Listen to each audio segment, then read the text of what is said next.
Abramos as nossas Bíblias no livro de Gênesis, capítulo 25, versos 29 ao 34.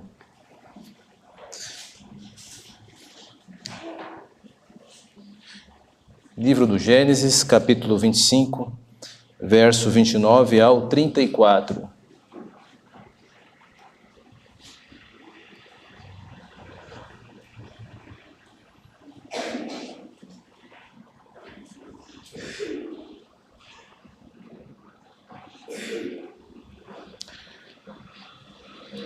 Tinha Jacó feito um cozinhado, quando esmorecido veio do campo Esaú. Ele disse: peço-te que me deixes comer um pouco desse cozinhado vermelho, pois estou esmorecido. Daí chamar-se Edom. Disse Jacó: vende-me primeiro o teu direito de primogenitura.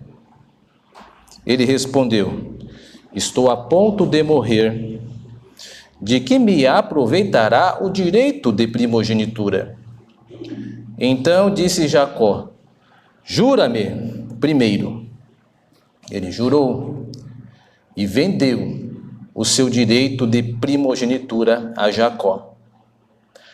Deu, pois,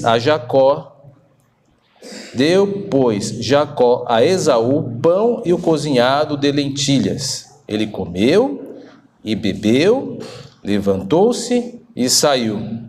Assim, desprezou Esaú o seu direito de primogenitura.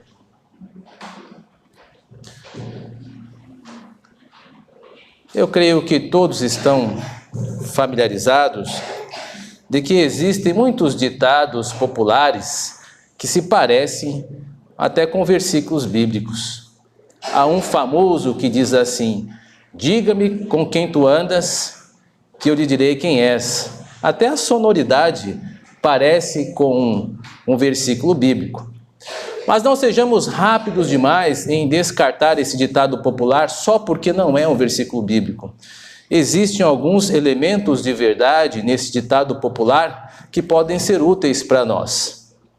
Por exemplo, podemos dizer muito acerca de alguém a respeito desta pessoa, olhando para com quem esta pessoa anda, qual o seu círculo de amizade, quem ele ama. Por exemplo, nós podemos saber um pouco mais acerca de Deus por aqueles que ele valoriza. Por exemplo, vamos olhar um pouco para o círculo de Deus, o círculo de amigos de Deus. Comecemos, por exemplo, por Abraão. Abraão foi chamado o amigo de Deus. Ora, isso demonstra que Deus valoriza a amizade de seu servo e a confiança que ele tinha, porque Abraão é chamado o pai da fé, ou seja, Deus deseja que as pessoas confiem nele. Olhando para uma outra pessoa do círculo de Deus, para aquele que anda com Deus, podemos dar de cara com Moisés. Moisés, ele é chamado e conhecido como servo fiel em toda a minha casa. Daí dá para entender que Deus valoriza o serviço fiel. E como não nos lembrarmos de Davi, o homem segundo o coração de Deus? Isso demonstra o quê? Que Deus valoriza aqueles que o amam em integridade ou inteireza. Embora nós conheçamos os pecados de Davi, nós sabemos que ele dedicou a sua vida a amar ao Senhor, prova disso que levou a arca da aliança para a cidade recém-conquistada e tudo fez para que o templo fosse erguido na sua gestão, que infelizmente não pôde ocorrer por N motivos. Mas Abraão, Moisés e Davi, homens que andaram com Deus, são pessoas que testemunham que Deus está interessado em confiança, em serviço, em inteireza. Podemos sim conhecer alguém por aquelas pessoas com quem ela anda. Agora, meus irmãos, o contrário também é verdadeiro. Pode-se dizer muito de alguém observando com quem essa pessoa não anda. E aí nós podemos até inverter o ditado popular dizendo assim: diga-me com quem você não anda, que eu lhe direi quem você não é. Invertendo esse ditado, ele ainda não perde a sua força, porque nós precisamos olhar tanto para as pessoas que andam com Deus, quanto para as pessoas que Deus rejeita. Isso também comunica verdades para nós. E meus irmãos e irmãs, Esaú é uma personagem que é odiada por Deus. Diz lá em Malaquias, no seu capítulo 1, verso 3, eu odiei a Esaú. Embora a tradução que nós utilizamos, que é a Almeida Revista Atualizada, diz que é aborrecimento, na verdade, o termo ele é mais intenso, é odiar. Deus odiou Esaú. E nos interessa, então, olhar para esse texto e nos perguntarmos: quem são as pessoas que Deus odeia, a qual Esaú simboliza? Quem são as pessoas que Deus odeia? Porque, afinal de contas, se nós descobrirmos quem são ou como elas agem, poderemos tomar cuidado para não incorrermos em algum desagrado divino. Por isso, essa noite, eu quero convidar você a acompanhar esse sermão para tentarmos descobrir quem é a pessoa que Deus odeia e o que podemos fazer para não nos tornarmos objetos do ódio, da ira, do desagrado de Deus. Comecemos então, pensando no texto que nós lemos, observando algo que está claro: Deus odeia quem o despreza. Porque, afinal de contas, esta é a conclusão do texto que nós acabamos de ler. Está bem no final: Esaú desprezou a Deus. A história que nós lemos declara isso abertamente, que Deus odeia ser desprezado. Então nós podemos já começar iniciando dizendo: Deus odeia pessoas que o desprezam. Mas veja que Esaú, ele não desprezou a Deus diretamente. Isso que é interessante. Ele não foi convidado e diz: eu assino um termo de desprezo a Deus. Mas o texto dá a entender que Esaú desprezou a Deus e por isso ele entra para a história como alguém odiado por Deus. Porque nós vamos perceber que este texto ele está girando em torno de uma discussão acerca do direito de primogenitura. Esaú tinha o direito de primogenitura.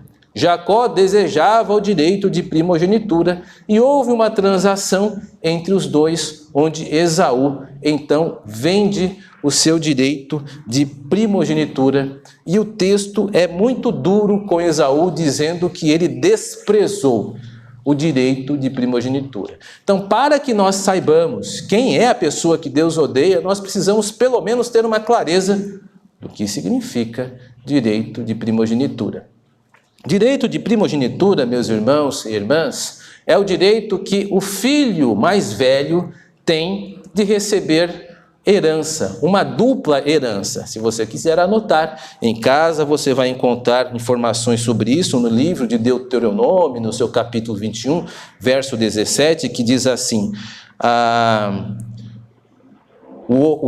dobrada porção deve receber de tudo quanto possuir, porquanto aquele que é primogênito do seu vigor, o direito de primogenitura é dele. Então, o direito de primogenitura é um direito de sucessão, é um direito de herança, é o direito de porção dobrada que recebia o filho mais velho.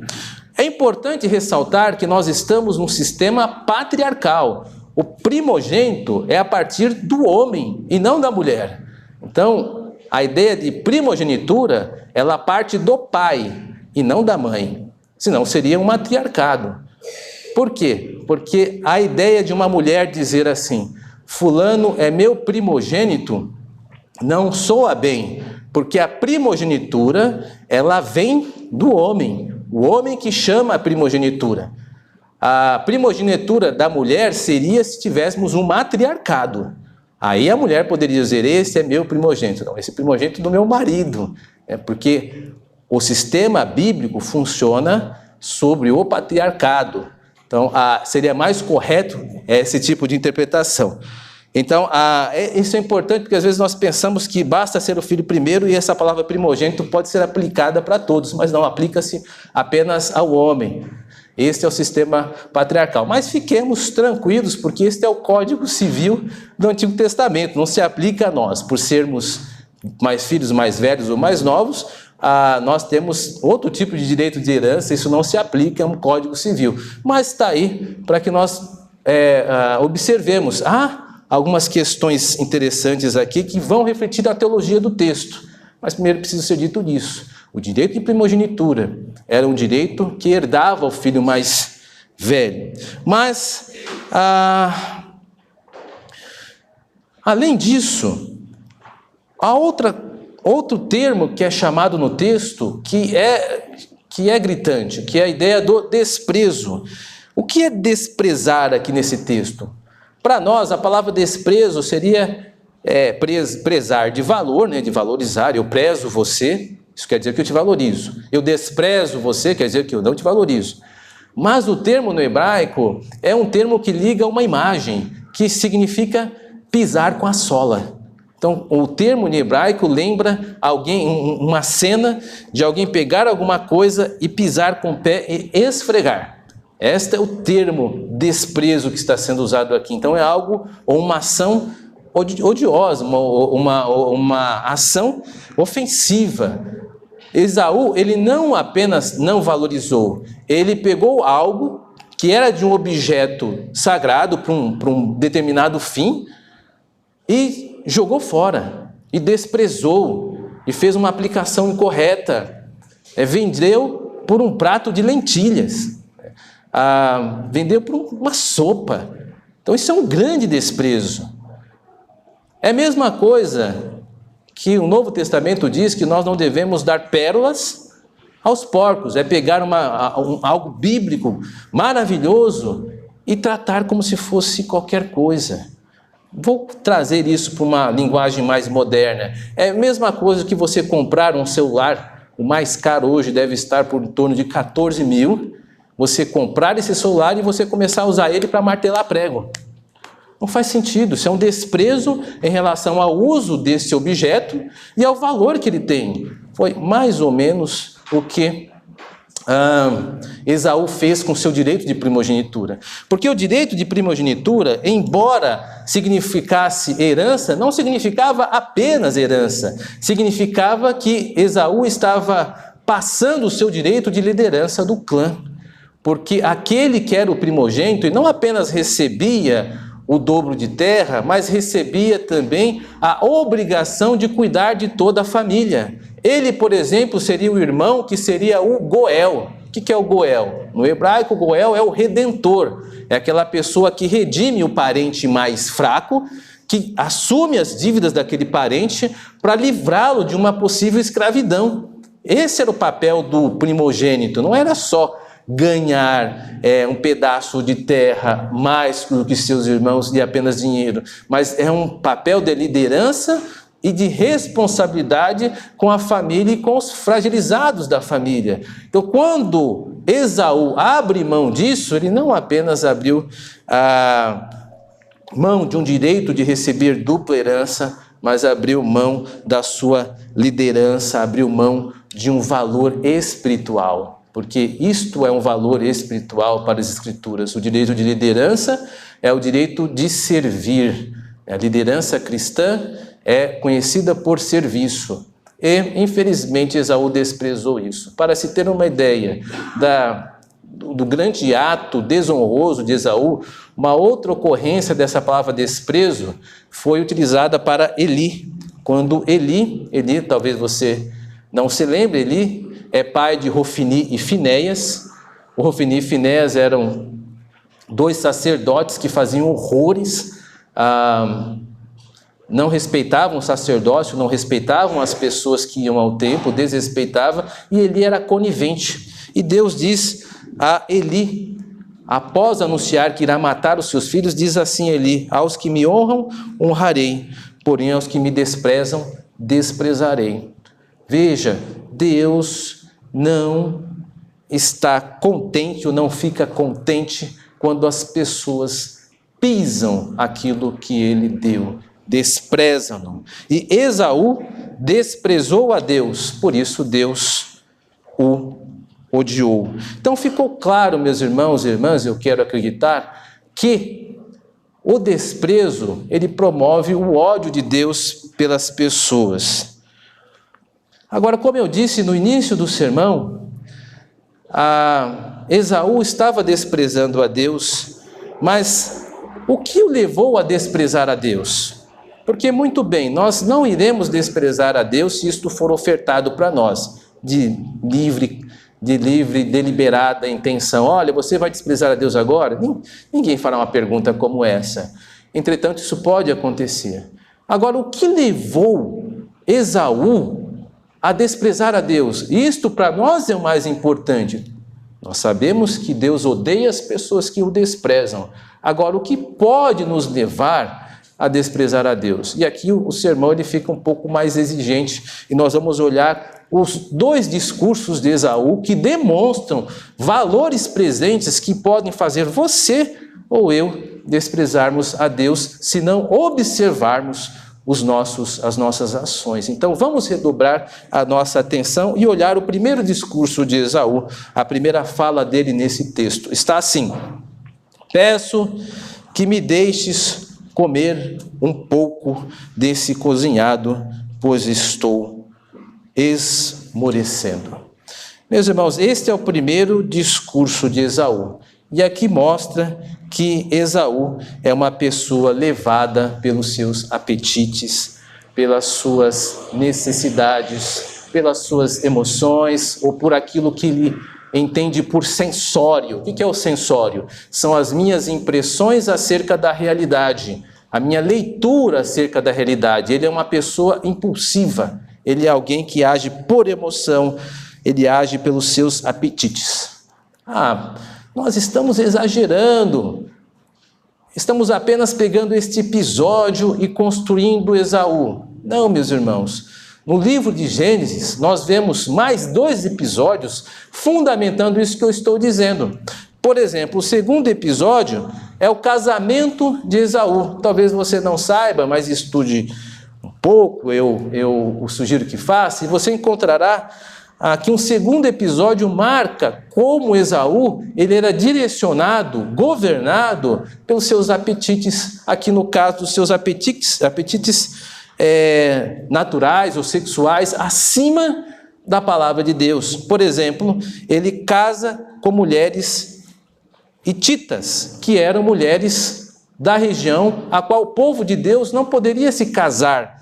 Por exemplo, está lá escrito que ambas estas mulheres se tornaram amargura de espírito, tanto para Isaque quanto para Rebeca, sua mãe.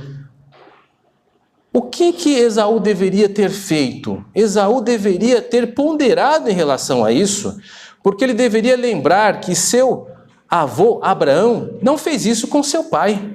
Lembra-se todo o trajeto que Abraão fez com que seu servo fosse buscar Rebeca para Isaque, todo cuidado, dizendo: olha, você vai lá, atravesse o deserto, leve presentes e me traga uma esposa para o meu filho Isaque do meu povo. Olha quanto esforço foi feito.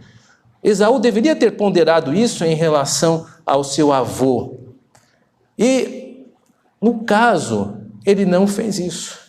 Ele deu vazão aos seus interesses e necessidades e apetites sexuais, apetites naturais, acima da palavra de Deus, acima do que deveria fazer, deveria ser cuidadoso. Com certeza, Esaú é um homem direcionado pelas suas necessidades pessoais. E quem olha para as suas necessidades pessoais acima da palavra de Deus está dando um passo para desprezar a Deus e ser objeto do seu ódio. Um terceiro episódio, para não dizer que eu estou sendo injusto com Esaú, é quando ele toma a decisão de matar a Jacó por ele ter roubado a seu direito, ou a sua herança, a bênção da primogenitura. Diz lá em Gênesis, no capítulo 27, verso 41, vê próximos os dias de luto por meu pai, então eu matarei Jacó, meu irmão. O que aconteceu? Nós conhecemos a história, nós sabemos que Jacó enganou a Esaú, lhe tirando a bênção da primogenitura. O texto de Gênesis apresenta que existe uma certa diferença. Uma coisa era o direito à primogenitura, Jacó havia garantido isso com o juramento de Esaú, mas a bênção não. Então ele faz algo para ficar com a bênção também. E ele engana a Esaú, e nós nos lembramos da história, como ele se disfarça de Esaú, porque Isaac está cego.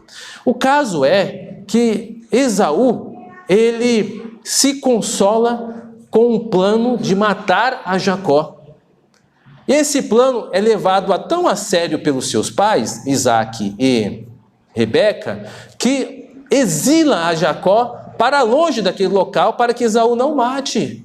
Veja, meus irmãos e irmãs, nós encontramos então uma personagem extremamente direcionada pelos seus apetites, pelas suas emoções, pelo sensório.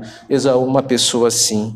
Ele primeiro vendeu o direito da primogenitura. Segundo, casou-se com mulheres que não deveriam ter casado. E terceiro, demonstra abertamente que torna o seu irmão objeto de vingança e planeja então assassiná-lo. Portanto, nós temos um padrão de comportamento aqui. Já Esaú com certeza é um homem que se deixa levar mais pelos seus apetites, pelas suas necessidades, pelas suas emoções, do que pela palavra de Deus. Portanto, o primeiro passo, meus irmãos e irmãs, e aqui o nosso interesse reside, o primeiro passo para desprezarmos a Deus é permitir que as nossas emoções nublem o nosso julgamento. Eu vou repetir, o primeiro passo para que nós desprezamos a Deus é permitirmos que as nossas emoções nublem, embacem o nosso julgamento. Fazendo isso, nós fatalmente estaremos pavimentando o nosso caminho para desprezarmos a Deus, como Esaú fez. Por isso, meus irmãos e irmãs, o texto é categórico e nos dá algumas aplicações pessoais. Por exemplo, na vida pessoal é preciso lembrar disso. Quando nós formos impactados por emoções provindas de uma primeira leitura da realidade, nós precisamos estar ou sermos cuidadosos com essas emoções. Por exemplo, quando o medo surgir. É natural que algumas situações nos provoquem medo. Mas o que a Bíblia diz acerca do medo? Várias vezes. Não tenha medo, não temas. Eu estou contigo. E lá no livro de Apocalipse até uma sentença para aqueles que dão vazão ao medo. Os tímidos, os medrosos, não herdarão o reino dos céus. Ou seja, Deus não se compactua com pessoas que se deixam dominar pela emoção do medo. Nós precisamos ser destemidos, não ter medo, ou ignorar o medo, ir adiante da vida a despeito do medo. Porque se nós darmos vazão ao medo, estaremos fazendo algo contrário à vontade de Deus. Estaremos dando vazão às nossas emoções. E Esaú não pode nos representar nesse quesito. Nós não podemos nos deixar ficar com medo. Mas eu tenho medo. Meus irmãos e irmãs, nós não podemos controlar a assunção do medo quando ele surge. Mas nós podemos lidar com medo. Nós podemos ir diante das situações, mesmo que o nosso adversário ou as situações que nos se avizinham possam parecer grandes, maior é o nosso Deus. É uma oportunidade para exercitar uma fé que até então só fica localizada em palavras. Nós precisamos ser destemidos nos enfrentamentos da nossa vida. Ainda mais sabemos que nós temos um grande Deus em quem podemos confiar. Sempre é assim, sempre virão situações que vão tentar nos amedrontar, mas precisamos não permitir que Esaú nos represente aqui. Nós enfrentaremos, porque o reino dos céus não pertence aos medrosos.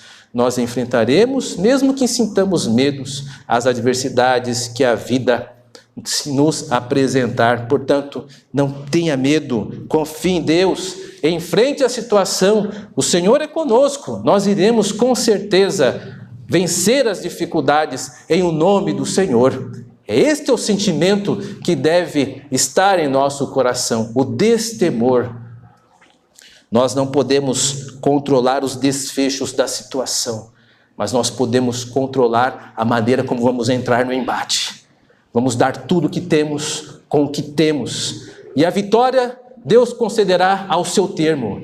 A nós nos compete lutar de maneira corajosa e digna. E nós faremos isso com armas em punhos até que nosso corpo tombe ao chão, mas nós manteremos firme a nossa posição. Diante de qualquer adversário, enfrentaremos. Este é o sentimento que Deus espera de nós. E quando a tristeza surgir, ora, meus irmãos, é natural que vez por outra a tristeza ela possa vir, ela possa tentar acomodar o nosso coração. O que nós podemos fazer? Enfrentá-la também. E Deus nos muniu de ferramentas para enfrentar a tristeza.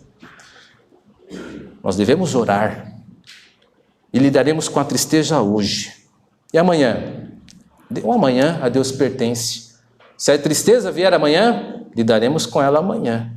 Agora, é injusto com Deus você pensar que esta graça que Deus dispôs para você hoje, ela será dada da mesma maneira amanhã. Não, você tem graça para hoje. Hoje Deus te deu graça, você levantou da cama, estava triste, agora não está mais. Deus foi com você. Talvez você fique triste de novo hoje, mas o Senhor é contigo. E amanhã? Amanhã Deus proverá. Se estiver triste, Deus há de dar graça e você enfrentará a tristeza de novo. E a cada dia que o Senhor for lhe dando um dia de vida, Ele também lhe dará graça para lidar com as ocorrências daquele dia.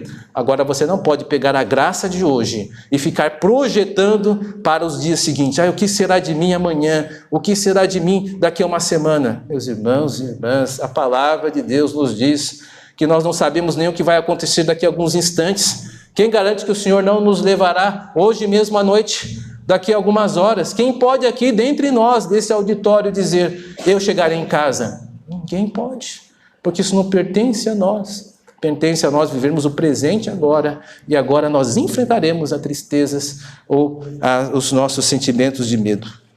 Mas nós não podemos nos deixar dominar por qualquer sentimento. Lembre-se o que a palavra de Deus diz em Provérbios: se te mostrares fraco ou fraca no dia da angústia, as suas forças serão poucas. A angústia vem, seja forte, em frente. Deus lhe deu ferramentas para lidar com isso.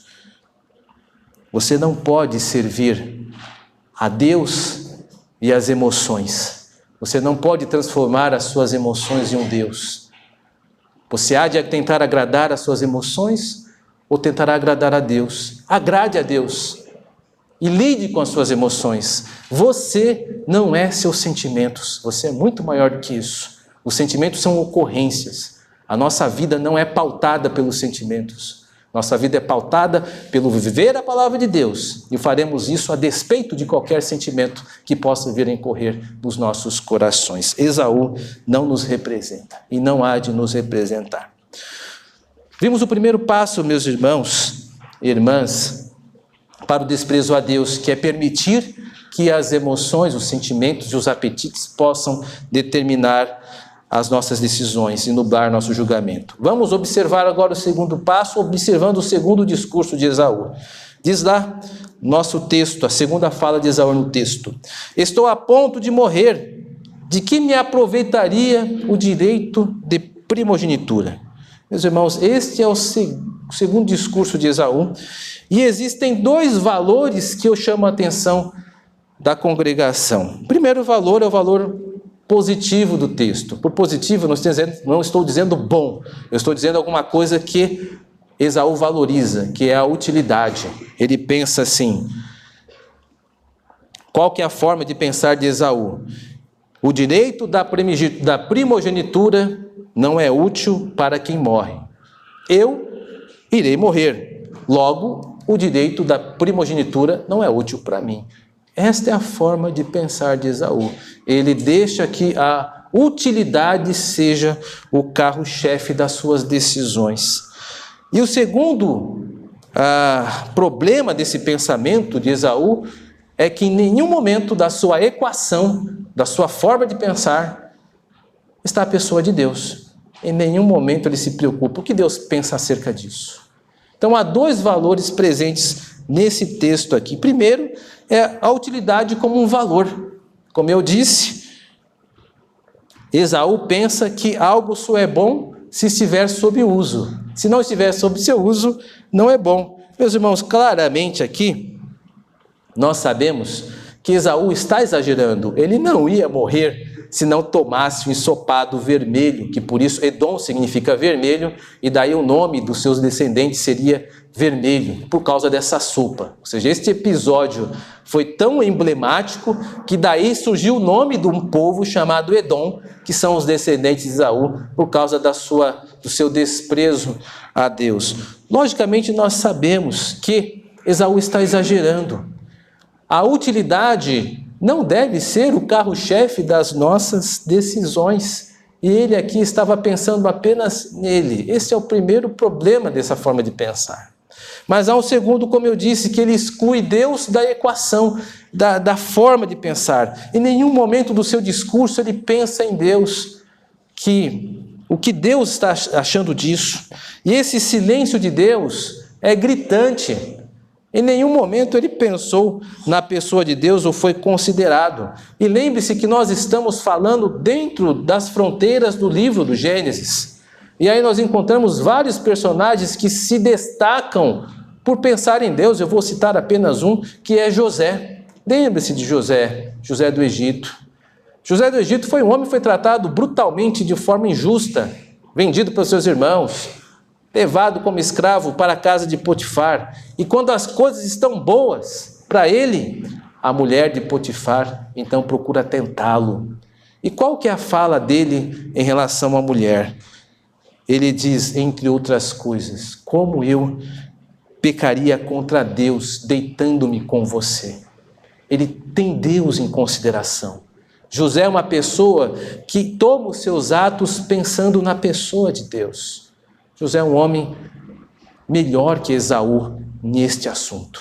Ele considera a pessoa de Deus. E o que é mais triste aqui é que o próprio Deus ele já deu exemplo de como nós devemos agir. Porque geralmente nós devemos agir, a grande regra é que nós devemos tratar os outros como gostaríamos de ser tratados. Esta é a maneira de amar.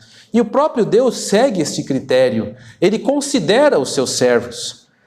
Deus ele havia decidido destruir Sodoma e Gomorra. Em determinado momento, ele conversando consigo mesmo, diz assim: ocultarei a Abraão o que estou prestes a fazer.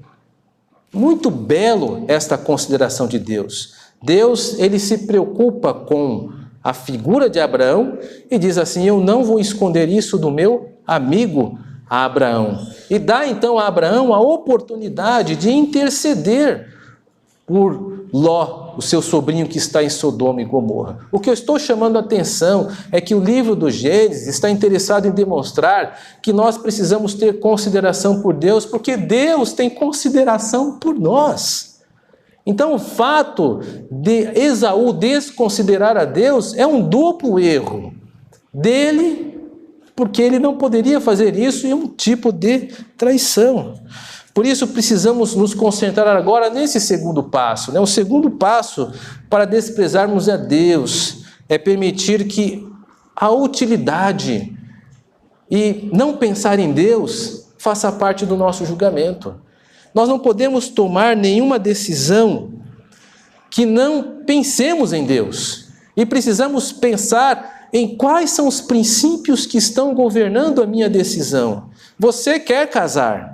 Muito bem, todo mundo gosta de casar e quer casar.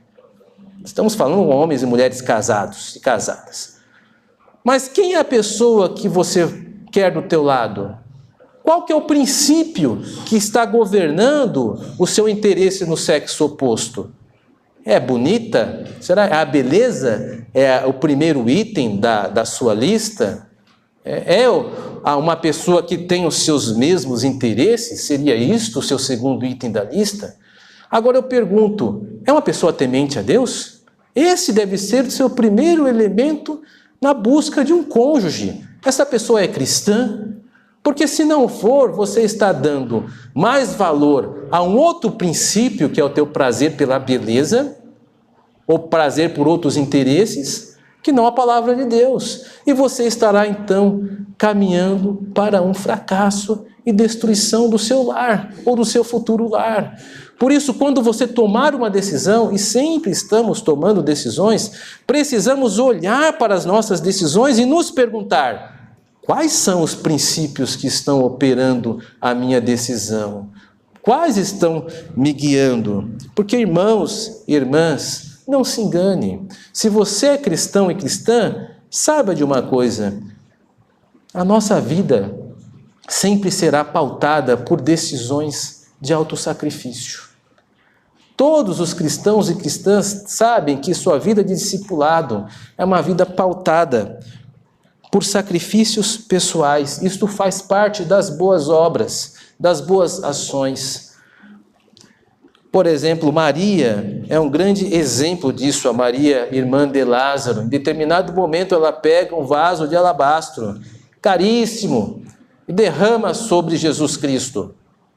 E as pessoas acham que é um grande desperdício. Maria poderia ter feito outra coisa com isso, do que derramar sobre Jesus. E Jesus disse, ela fez uma boa obra para comigo. Uma boa obra, portanto, ela é pautada, se é direcionada a Jesus Cristo. E ela é pautada por sacrifícios pessoais. Deus está atento aos nossos sacrifícios pessoais. Não aqueles que todo mundo vê, mas naqueles secretos. Naqueles que você faz sem testemunhas. Onde Deus é apenas o seu auditório. Naquela pessoa do teu trabalho que está lhe perseguindo ou está sendo intencionalmente cruel com você. E o que você faz com esta pessoa? Você vai na tua casa com o coração cheio de raiva, vai dobrar os seus joelhos e vai orar por ela. Se Deus levantou pessoas para lhe perseguir no trabalho, você não vai agir como estas pessoas, não permitirá que o ódio envenene o teu coração. Você é melhor que isso, você é discípulo e discípula de Cristo, você vai orar por essa pessoa. Vai dobrar os seus joelhos e vai dizer o seu nome, lá no escuro do teu quarto, onde o Senhor em secreto lhe abençoará o teu coração, e esse ódio há de ser retirado.